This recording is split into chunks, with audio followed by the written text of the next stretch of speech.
Israel thought it was fighting one war. It woke up Monday morning fighting two.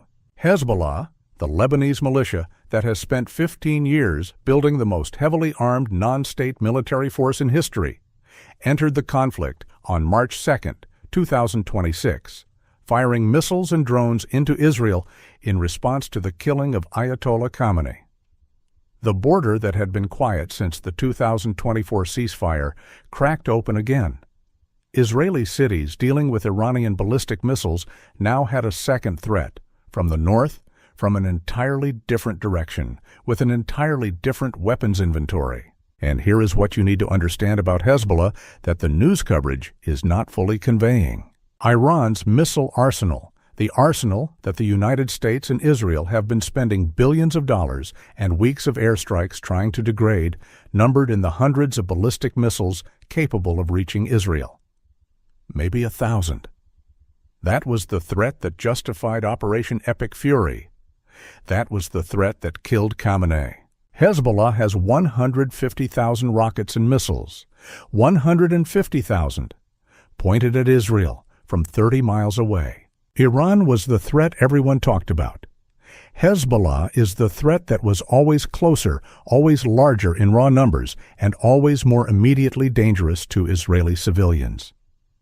Every intelligence briefing, every arms control report for the last decade has flagged Hezbollah's arsenal as the most significant near-term threat to Israeli population centers. And now it has joined the war. Today we are going to explain exactly what 150,000 rockets means in practice.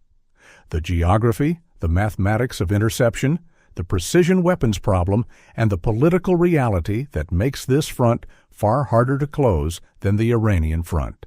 We will walk through what Hezbollah actually is, how it got here, and why the 2006 precedent, the last time Israel fought Hezbollah, should give every American supporter of this war pause about what comes next. Part 1. What Hezbollah actually is. To understand what 150,000 rockets means, you need to understand what Hezbollah is and how it got to this point. Hezbollah, the Party of God, was created by Iran's Revolutionary Guard in the chaos of Lebanon's civil war in the early 1980s. It was designed from the beginning as an Iranian proxy force, an extension of Iranian military power that could threaten Israel without Iran having to directly engage. It was given Iranian weapons, Iranian training, Iranian money, and Iranian strategic direction. The IRGC did not just advise Hezbollah, it built it. Hezbollah is, in a very real sense, a project of the Iranian state deployed as a deniable weapon system. For 40 years, Hezbollah has been building. The 2006 war with Israel, a 34-day conflict that ended in a ceasefire that neither side could honestly call a victory, revealed a Hezbollah far more capable than Israeli intelligence had assessed. It had anti-tank missiles that destroyed Israeli Merkava tanks. It had longer-range rockets that hit Israeli cities as far south as Haifa. It had a command and control structure that survived Israeli airstrikes far better than expected. It fought the Israeli Defense Forces, arguably the most experienced and capable army in the Middle East, to a military standstill that shocked Israel and its American backers. After 2006, Hezbollah didn't just rebuild, it transformed. Iran invested enormous resources, estimated at over $700 million per year at peak funding levels, in turning Hezbollah from a guerrilla force with unguided rockets into something that functions more like a sophisticated military with precision strike capabilities. The 150,000 figure includes everything from basic Katyusha rockets with ranges of a few kilometers to Fateh 110 ballistic missiles with 300-kilometer range, to precision-guided munitions capable of hitting specific buildings within meters, to anti-ship missiles that can threaten Israeli naval vessels in the Mediterranean, to armed drone systems that have demonstrated the ability to penetrate Israeli air defenses. The unguided rockets, the basic Katyushas, are dangerous but manageable. Iron Dome intercepts them at high rates. They cause casualties and panic, but Israel's air defense system can absorb large numbers of unguided rockets. The precision-guided missiles are an entirely different category of threat. A precision missile targeted at an Air Force runway can crater it, shutting down air operations for hours. A precision strike on a power station can take down the electric grid for an entire city. A precision missile hitting a seawater desalination plant, Israel's primary freshwater source, can create an immediate humanitarian crisis. These weapons are not designed to kill people randomly. They are designed to destroy the infrastructure a modern society needs to function. Israel has spent years trying to prevent Iran from transferring precision guidance systems to Hezbollah. Hundreds of airstrikes in Syria targeting Iranian weapons shipments. Assassinations of Hezbollah commanders responsible for the precision weapons program. Everything short of a full-scale invasion of Lebanon to keep precision weapons out of Hezbollah's hands. It was not entirely successful. Hezbollah has precision weapons. How many exactly is one of the most sensitive questions in Israeli intelligence. The answer is more than 0, and more than Israel is comfortable admitting publicly. Part 2. The geography of 30 miles. Now let's talk about geography. Because the Hezbollah threat is fundamentally different from the Iranian threat, and that difference matters more than almost anything else. Iran is 1,600 kilometers from Israel. Iranian ballistic missiles take approximately 7 minutes to arrive. 7 minutes is terrifyingly short. But it is 7 minutes. Sirens sound, people move toward shelters. Arrow 3 and Arrow 2 batteries engage. There is a compressed, imperfect, terrifying process. But a process. Hezbollah is in southern Lebanon. The Lebanese border is 30 kilometers from Haifa, Israel's third-largest city, its most important commercial port, the center of its chemical and high-technology industry. A Katyusha rocket takes approximately 30 seconds to travel 30 kilometers. 30 seconds. There is no meaningful warning time. There is no time to run, no time to find shelter. There is barely time to hear the siren before the impact. For a country that has built its entire civil defense system around the concept of warning time, 30 seconds is essentially no warning at all. The population concentration in northern Israel makes this geography especially alarming. The Galilee region, the northern third of Israel, has over 1 million residents within easy rocket range of southern Lebanon. The metropolitan area of Haifa and its surrounding industrial zone, with oil refineries, pharmaceutical plants, military logistics hubs, a major university, and high-density residential neighborhoods. All of it sits within range of virtually Hezbollah's entire arsenal. During the 2006 war, when Hezbollah had roughly 30,000 rockets, 1/5 of its current arsenal, approximately 300,000 Israelis fled or were evacuated from the north. The economic disruption to the Galilee and Haifa regions cost billions of dollars. The psychological impact on the Israeli population was profound. In 2026, with 5 times the rockets, including precision weapons that did not exist in 2006, the potential displacement is correspondingly larger.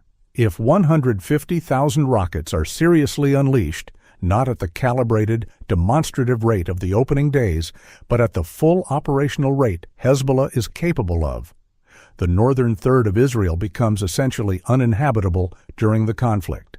That is not a metaphor. It is a military reality that Israeli planners have been gaming out for years, and their models are not reassuring.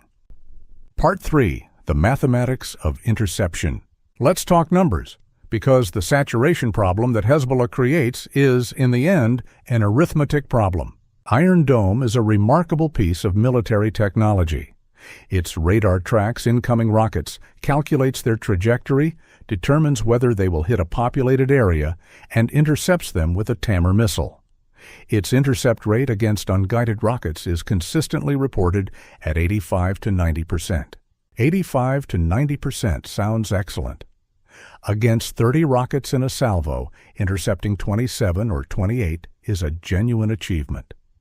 Against 150,000 rockets fired over weeks of conflict, the mathematics change dramatically. Each Tamar interceptor missile costs between $40,000 and $100,000. Iron Dome batteries carry a limited number of interceptors and must be reloaded. A single Katyusha rocket costs a few $100s. The economic exchange ratio is approximately 100 to 1 in Hezbollah's favor on the cheap end of its arsenal. David's sling handles medium to long-range ballistic missiles, interceptors costing several $100,000. Arrow 2 and Arrow 3 handle high-altitude threats. Those interceptors cost over $1 million each. Now imagine all three systems being called upon simultaneously, with Iranian threats still active from the east and Hezbollah threats active from the north, competing for the same finite magazine of interceptors. This is the saturation problem. Not that any single Hezbollah missile will defeat Israeli defenses. That the volume and variety of threats, from different directions, at different altitudes, with different flight profiles, launched simultaneously, will eventually exhaust the magazines and create windows when interceptors are unavailable. Through those windows, precision missiles reach their targets. The IDF struck over 160 Hezbollah targets in southern Lebanon in the first days of the reopened front. Weapons storage sites, launcher positions, command nodes. The objective is to degrade Hezbollah's launch capacity before the saturation problem becomes critical. But Hezbollah has had years to prepare for exactly this scenario. The rockets are not stored in convenient, identifiable warehouses.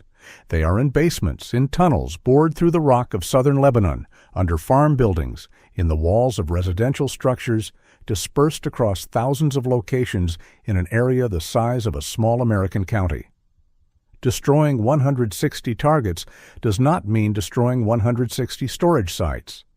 And even if every strike hit a weapons site, 160 out of thousands is a small fraction. The rocket fire will not be stopped by airstrikes alone.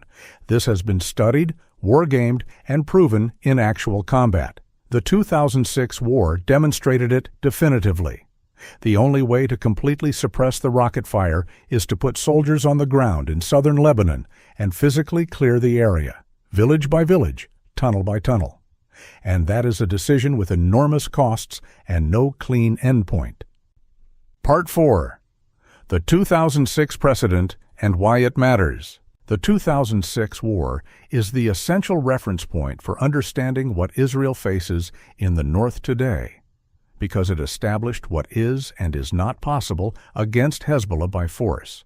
In 2006, Israel launched a 34-day air campaign against Hezbollah that was one of the most intensive aerial bombardments in the region's recent history. Thousands of strikes on thousands of targets. Hezbollah command and control, weapons storage, logistics, and leadership targeted systematically. The Israeli Air Force flew more sorties in 34 days than in most previous wars combined. Hezbollah fired rockets every single day of those 34 days, including the last day, including after 4 weeks of the most intense air campaign Israel could mount. The rockets did not stop because of the airstrikes.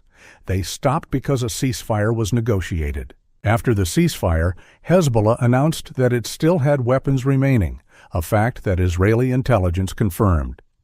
The air campaign had degraded Hezbollah's capabilities at the margins. It had not broken them.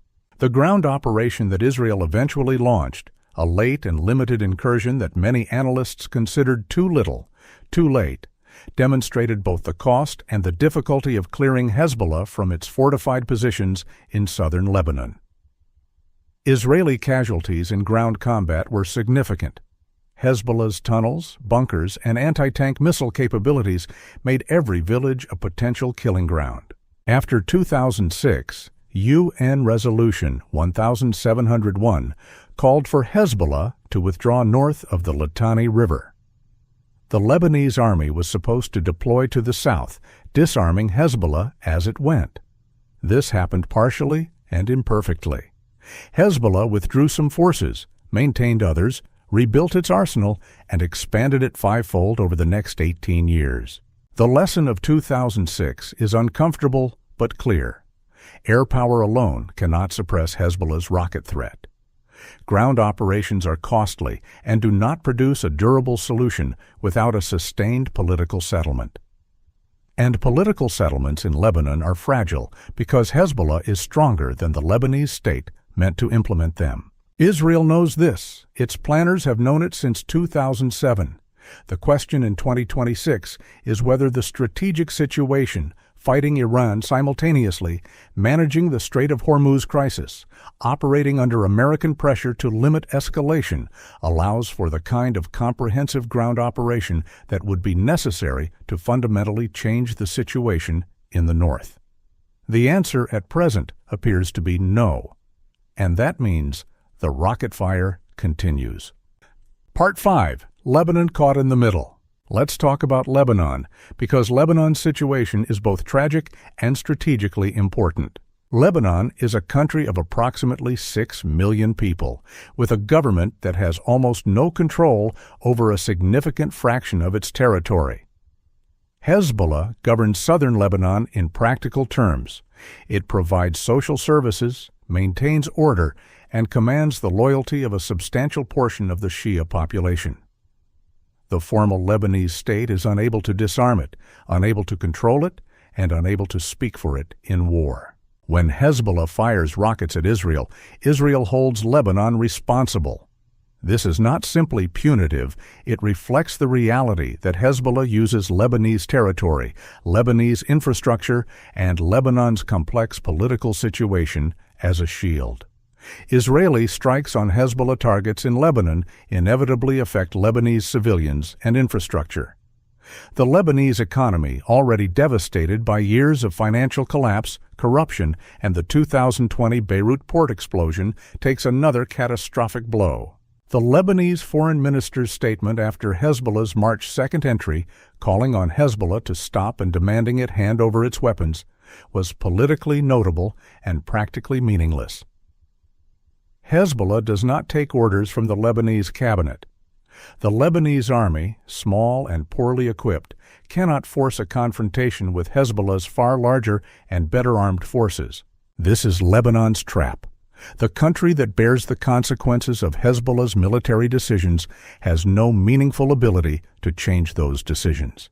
The international community's response, calls for restraint, emergency UN Security Council sessions, warnings against escalation, follows a script that has been read at every previous Lebanon crisis. In 2006, in 2008, in 2014, in 2024. The script does not change the facts on the ground. France, with its deep historical ties to Lebanon, has been most vocal in calling for Israeli restraint. France's ability to translate that call into any change in Israeli behavior at this moment is approximately zero. The Lebanese people pay for a war conducted by an organization that operates beyond the reach of Lebanese democratic accountability. That is the Lebanese tragedy, and it has been repeating for 40 years. So, Part 6, the two-front trap. Let's be direct about the strategic situation Israel now faces, because it is genuinely difficult in ways that Israeli and American officials are not fully communicating to the public. Before Hezbollah's entry, there was a theoretical path to a bounded conflict with Iran. A few weeks of intensive strikes, significant degradation of Iranian military infrastructure, some form of negotiated de-escalation, and a return to an uncomfortable but manageable regional equilibrium. The timeline was short, and the endpoint, while uncertain, was at least imaginable. Hezbollah's entry changes that calculus in several important ways. First, it divides Israeli military attention and resources. The IAF was already flying an enormous number of sorties against Iranian targets. Adding a major front in Lebanon requires reallocating aircraft, intelligence assets, ground forces, and defensive systems, all finite. Second, it complicates any ceasefire. Israel cannot accept a ceasefire with Iran that leaves Hezbollah firing rockets at Haifa. A pause in Iranian missile launches means nothing to civilians in the Galilee if Lebanese rockets are still falling. For any ceasefire to be acceptable to Israel, it must address the Hezbollah threat simultaneously. which means Hezbollah must also agree to stop or must be degraded to the point where it cannot continue. Getting Iran to agree to a ceasefire is difficult. Getting Iran, Hezbollah, and the various international parties aligned simultaneously is exponentially harder. Third, it lengthens the conflict. A war calibrated to last week's now has a dimension, the Northern Front, with no quick military solution and months of sustained pressure needed even to achieve partial results.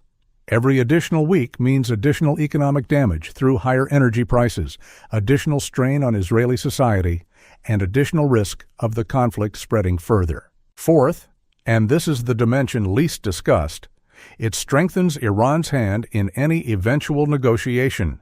Iran's leverage in an endgame comes partly from Hezbollah. As long as Hezbollah is active and armed, Iran has a card to play. The ability to offer to rein in Hezbollah as a concession becomes more valuable, not less, now that Hezbollah is openly engaged. Iran is losing militarily. But it is not losing diplomatically. This is not a comfortable analysis, but it is an honest one. 150,000 rockets, 30 miles from Haifa, 20 years in the making. Iran built Hezbollah into exactly this weapon, a retaliatory instrument that would activate when Iran itself was struck, creating a second front that Israel and America could not easily close, imposing costs that would outlast any initial military operation. The strategy is working as designed. The Northern Front has opened. Israeli defenses are being pushed from two directions simultaneously. The Lebanese state is caught between a force it cannot control and a war it did not choose. The international community is calling for restraint while the rockets fall. This is not the end of Israel. The IDF is experienced, capable, and determined. Iron Dome and David Sling will intercept the majority of what Hezbollah fires. Israel's offensive strikes are degrading Hezbollah's capabilities every day. But the Northern Front is not going to close quickly. The rocket threat is not going to disappear in days or weeks. The mathematics of 150,000 rockets mean that even significant degradation leaves a massive arsenal. And every day the Northern Front is open, Israel is absorbing costs, military, economic, civilian, psychological, that accumulate. The question now is not whether Israel survives this war. It will. The question is what comes after, what Lebanon looks like when the shooting stops, and whether a comprehensive solution to the Hezbollah problem is achievable in the window this conflict opens. Or whether, as in 2006, the world negotiates a ceasefire, Hezbollah rebuilds, and the next generation inherits a problem larger and more dangerous than the one their parents faced. If you want to understand what an Israeli ground operation in Lebanon would look like, how the U.S. is managing its alliance commitments in a two-front war, and what a realistic end state looks like for both Iran and Hezbollah, subscribe now. Naval power, because the ocean is where the next war begins.